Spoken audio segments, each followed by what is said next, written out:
बहुत पुरानी बात है जब बच्चे आश्रम में रहकर शिक्षा ग्रहण करते थे।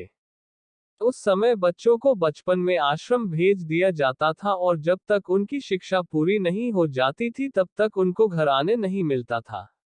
एक बार सभी शिष्यों की शिक्षा पूर्ण हो गई थी, तभी उनके गुरु ने सभी शिष्यों को बुलाया और 3 एक समान लकड़ी के खिलौने उनके सामने रख दिए और सभी सदस्यों से पूछा, बताओ इनमें क्या अंतर है। पहले तो किसी को कोई अंतर समझ में नहीं आया, पर ध्यान से देखने में लकड़ी के खिलौनों में अंतर समझ में आ गया। एक शिष्य ने कहा, इसके एक कान में छेद है, दूसरे खिलौने के मुंह और कान में छेद है और तीसरे खिलौने के दोनों कान में छेद है।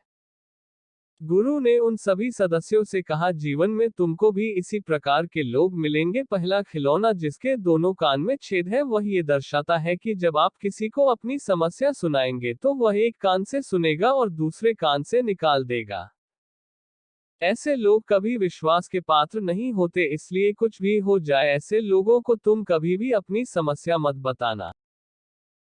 दूसरा खिलौना जिसके एक कान और मुंह में छेद है वह ये दर्शाता है जब तुम ऐसे व्यक्ति को अपनी गुप्त बात या समस्या बताओगे तो वह सबको वह बात बताएगा।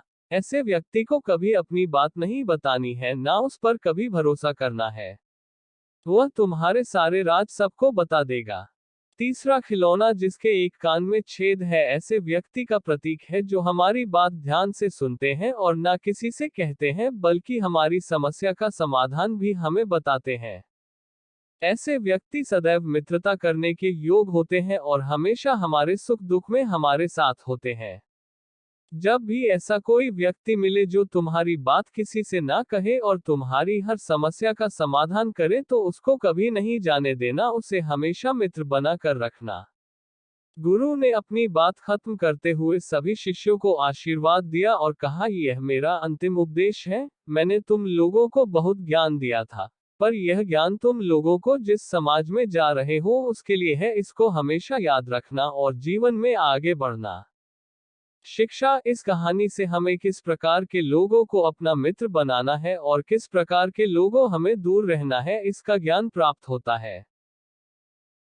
यदि आपको हमारी वीडियो अच्छी लगे तो वीडियो को लाइक करें और चैनल को सब्सक्राइब करें।